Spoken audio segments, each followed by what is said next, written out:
Alrighty, I got my buddy here. He's got one of these things, right? And he knows more about these than I do, because I don't really use gas blowback or CO2 guns, and he does more of a LARP thing with these things, and has a great time with them. Aye, this gun will blow ye down. But yeah, so he's going to do a video on the disassembly. All right. So I've seen on YouTube that nobody else seems to have a video on how to disassemble these. And it's a very easy process for the most part. You don't have to go through a particular order. It's very mechanically simplistic on the inside, from what I've seen. I just got to be careful not to lose the screws. For the most part, the screws as well are interchangeable. And one of the most common things to fall off, I actually had it fall off in the field, is the hammer. Because you're constantly working that thing around. It'll work itself out and fall off during a game. Gotta get you some of that Loctite. Yeah. Some thread locker. Definitely a good thing to put on there. Or keep an Allen key with you to tighten it up beforehand. This screw isn't actually original.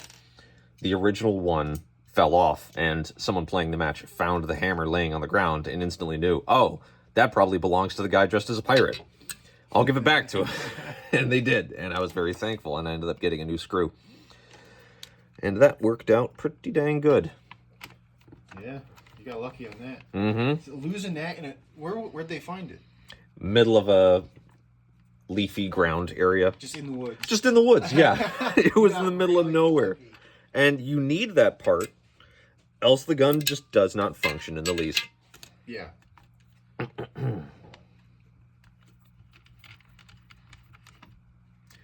And I don't know for a fact that all of these screws are back in the same place as they should have been. There's a lot of, like, mixed up things. Like, that one was a flathead, and this one was a Phillips. But as long as it works, I don't think it matters all that much. If it threads in and holds things in place, it's not worried about where the screws were. It's fine. You know? It's all fine. I have more times than I can count. I have rounded off a screw or something, then I had to take another screw from something else and cut it down to size and whatnot to put it into an AEG or hold a gearbox together or something like that. It's like a cat. If it fits, it sits. It's all the same shit. You know, it'll hold it together. It's fine. I've had to take this thing apart like 3 or 4 times, I want to say. And it's probably a good thing that I'm doing it today as well, because this one in particular, this is the green gas version, and I had it sit for probably about a year. And it seemed like all the seals on the release valve dried up. I don't think they lubricated it like they did my other CO2 one. So I have both, and I can comment on them. They're basically the same, though. The only difference is a mild change in the gas chamber. All right, so that is pretty much everything that needs to come apart for that. And all you got to do is just kind of work the two halves apart gently, and they'll pop out for the most part.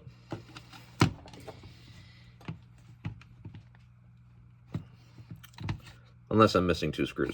That would do it. That's how it goes. It's a lot of screws. Yeah. I'm probably going to mess up the reassembly.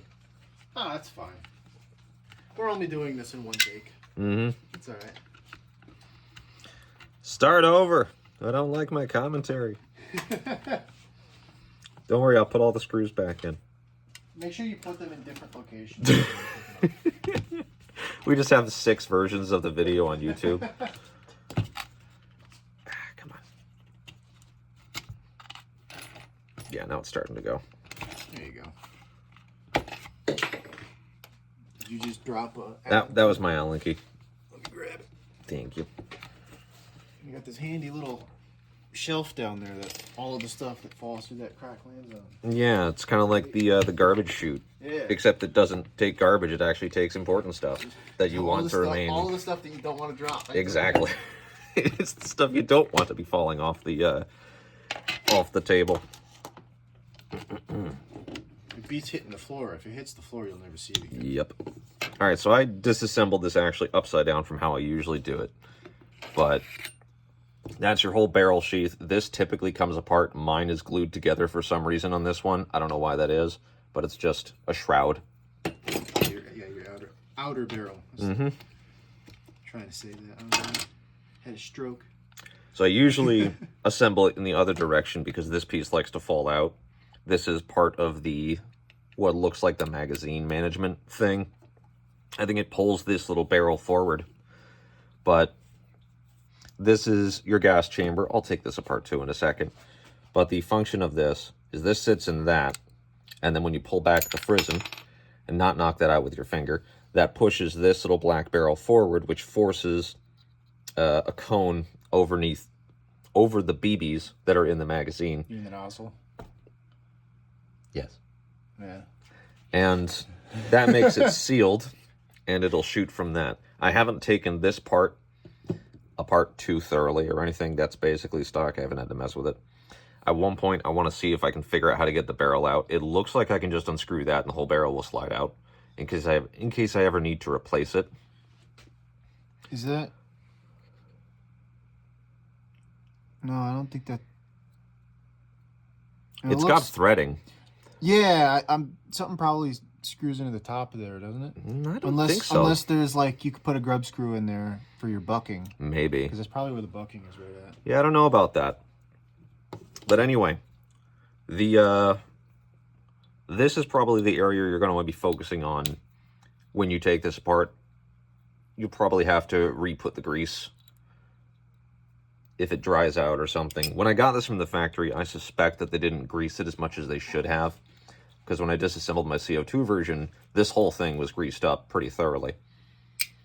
And it still works fine. Not this one, though. I guess it dried out, and then got stuck open.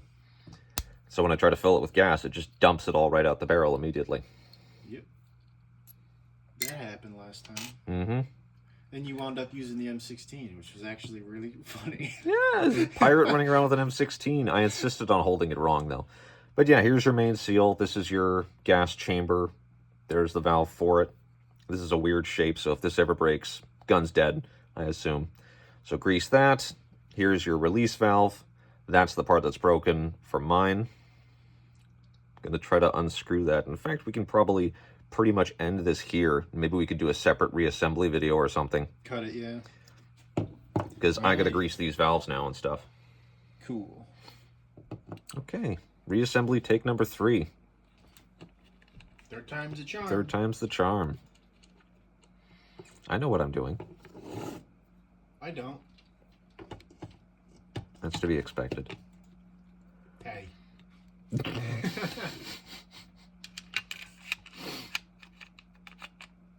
To be fair, what you do with AEGs is basically magic as far as I'm concerned.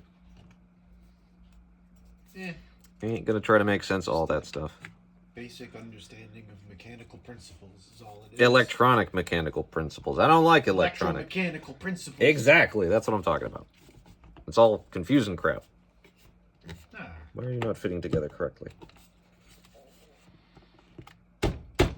I don't want to do that.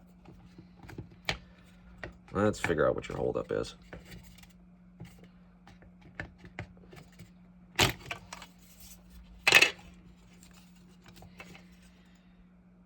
Yeah, you should be fitting in fine. Just plastic being disagreeable, I guess.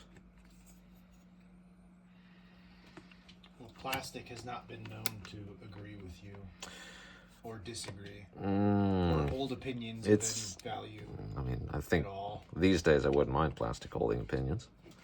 What's that supposed to be? I don't know. Yeah, maybe I'll just start over again. Looking at a lot of the celebrities, I think they do. Yeah, that's fair. That is entirely fair.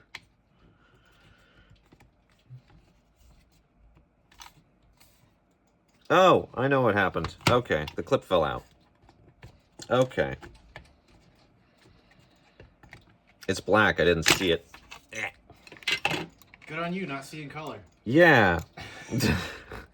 But these little clips, these are what hold the little end cap on, and that one had just slipped out from its place. It's kind of a really annoying way for this thing to function. I really wish they had a different system for the things in the back, or the bottom cap. But yeah, there. Now it's fitting together nice. I don't beat my airsoft guns.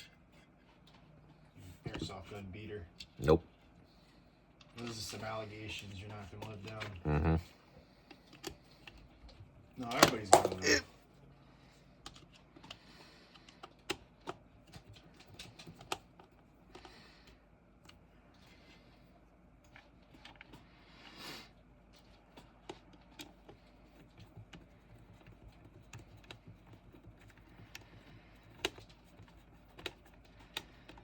Come on.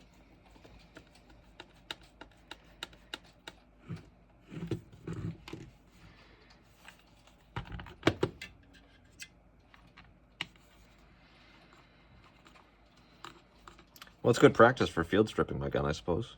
Yeah. I can address issues now. And the takeaway from this should be, if you have issues in the field, it's very annoying to disassemble it. If you have issues in the field, bring a second gun. Yes, which is what I do. Yeah. So that worked out fine. Actually, due to the regulations of the field that we go to, I'm not allowed to shoot people with my CO2 flintlock because it's so powerful. It counts as a sniper rifle. It's like, yeah, isn't it like 500 feet per second? Yeah, it's a lot. Yeah. I have a 50-foot engagement limit. Is it 50? I thought it was 100. No, it's 50. Oh, I've been really nice to people then. Really? Yeah, because then that means those SR25s are a 50 foot, not a 100 foot. Oh. Well, it doesn't hurt to be nice to people either way. Yeah. No harm done, literally. I always thought it was 100 foot. That's actually, they told me it was 100 foot. I guess they changed the rules. Maybe. Or they were just trying to be nice to me because I'm a pirate. Yeah. It's smoothbore, and I'll just nail the neighbor's dog. And that's pretty much what it is. Because of the flared barrel on the end of this thing, you can't aim down the barrel. There's nothing for a frame of reference, so you're kind of just aiming vaguely in direction of the enemy and hoping for the best. You've gotten some pretty far off shots with that thing. I've gotten pretty good at it, to be fair. But it is not a particularly easy thing to do. And it is primarily luck. You do it for the bit. Oh, yeah, absolutely. If you're doing the bit, you got to fully dedicate to the bit. Yeah. So I can't do that. It's part of the fun, though. Yeah, but you see, you embrace the cringe. I have a hard time doing it. I don't know if I should take that as an insult or not. No, that's absolutely a compliment, by the way. Okay. 100%. I mean that in the best way possible. I don't think you understand the joys of cussing people out in ye old pirate speak. No, it's hysterical. I don't have it in me to do it myself. There, that one.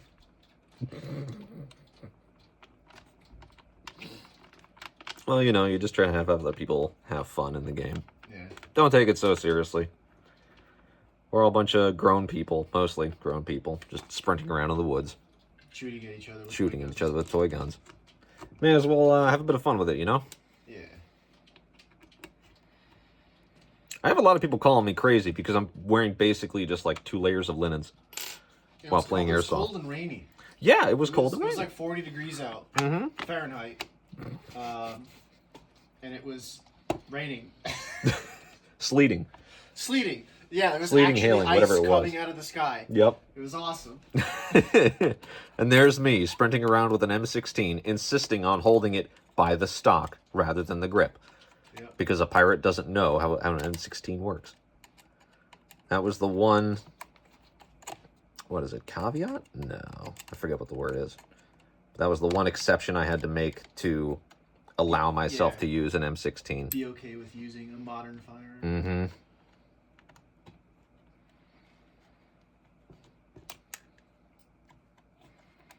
Well, we put some work in on the enemy team. Oh, yeah. That was a good match. That was probably one of the best matches I've ever played there. Like that one game. Everybody was calling their hits. Mm-hmm. Nobody was being weird. Nobody was whining about things, yeah. Yeah. That is looking pretty assembled. Did you assemble all over it? Why do you got to put it like that? Seriously. You're going to give people the wrong idea about what this video is about. And yeah. Or the right idea. What is that supposed to mean? I feel like you just say words sometimes. Well, that's what people do. You're not wrong. Anyway, that's the assembly. All good.